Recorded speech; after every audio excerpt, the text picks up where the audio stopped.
The franchise disclosure document, or FDD, is the relationship agreement between a franchisor and their franchisees. Stay with me as I review the 5 steps that I think are key before I even present the brands to a client and prospective franchise partner. Please like, subscribe, share, and comment on the video. Also, I have over 2 years worth of videos in the library. Go ahead and check out another one if you're a prospective franchisee. Learn as much as you can before you dive into the great relationship in franchising between franchise owners and their franchisees.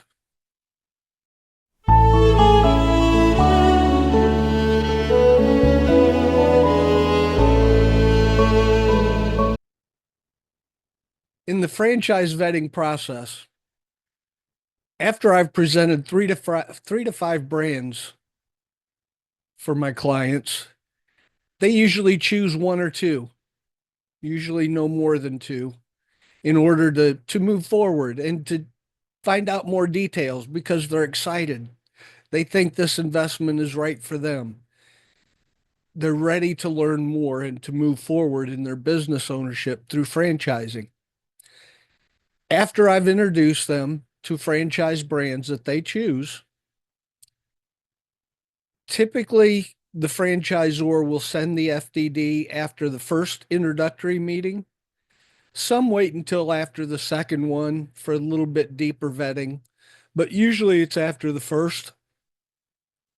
Now, there's some key points to the FDD and key factors. Number one is I will refer you to a franchise specific attorney.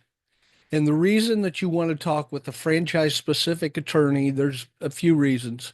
Number one, they'll charge you a flat fee. They already know what the boilerplate language of the FDD says. They know where to look for the key points with the franchisor.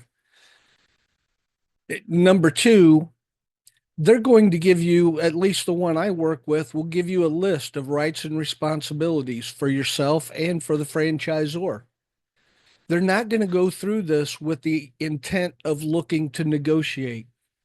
And that's key because some attorneys that I've had experience with will look at a contract and automatically assume that they're going to find 3 to 5 points to negotiate for their clients, or else they don't feel like they're doing their job. They're earning their money. That's not the point. The franchise agreement is in the FDD, and very rarely, only in special circumstances, are you going to be able to negotiate anything into or out of the franchise agreement. Now, the first thing you want to do is sign item 23. And all you're doing is acknowledging that you've received the FDD because now the 14-day waiting period starts. The franchisor cannot offer you a franchise agreement to sign for the next 14 days. Almost like buying a house or the cooling off period just gives you time to be able to review those documents and have a franchise attorney look over them with you. Now, the attorney that I'll refer you to is less than $1,500 right now, flat rate, in order to be able to do this process.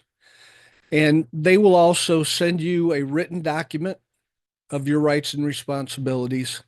And secondly, he'll schedule a Zoom call with you to answer any questions that you may have. He also has many resources on his website, as well as an AI chatbot that he's trained himself to answer your negotiating questions if you have any. Now, the 5 items that I look at before I even present a brand to my clients, because these can give insights into the franchisor and where they are right now, but they're also valuable to tell me about the culture to tell me about the executive team and to move forward with the right brands for my clients. An extra item, so we'll say that there's six right now, is item one talks about the franchisor's executive team, their experience, their knowledge, not only of the business that they're franchising, but also in franchising. And the key thing about the FDD is it is a government template. So all of the questions are exactly the same for every franchisor, but each franchisor can answer them in a different way. The key items that I look at are items three and four together because item three has to do with litigation, past and current litigation. Item four has to deal with bankruptcies of their franchisees or for the franchisor if they've gone through and restructured. So I look at items three and four. None of these items by themselves will kill the deal, but they may raise red flags and they certainly create questions for you to ask the franchisor.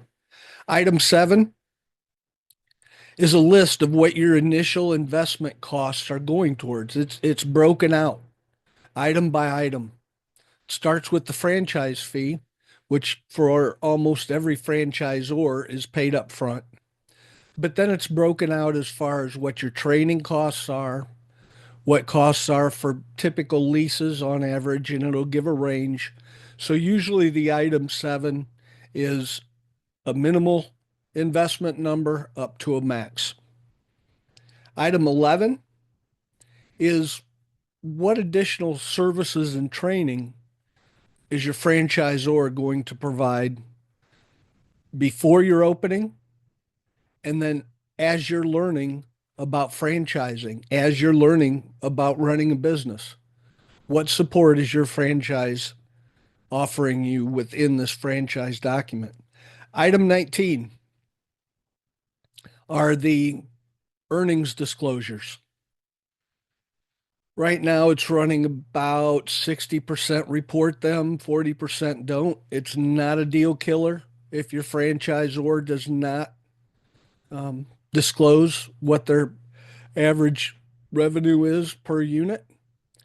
You're going to be able to find that out during validation calls with franchisees.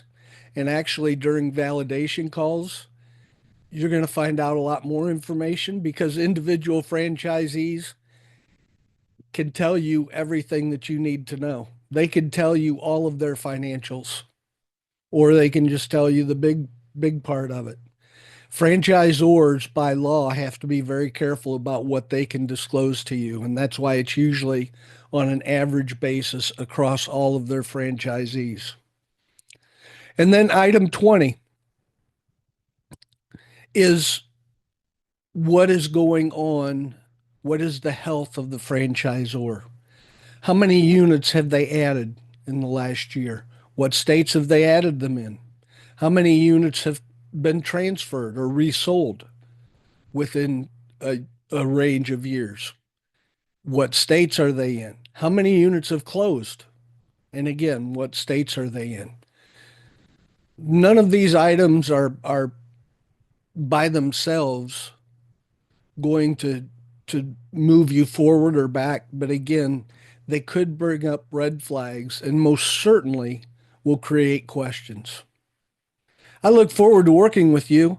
This is just one of the steps in the vetting process, the due diligence process of working with franchisors that I help my clients go through because I have over 20 years as a franchise owner. And now I've been in franchising since 1998. So 27 years I have in franchising. And I've learned a lot along the way. Thank you for watching this episode of the Successful Franchisee's Beautiful View. Stay safe and win every day.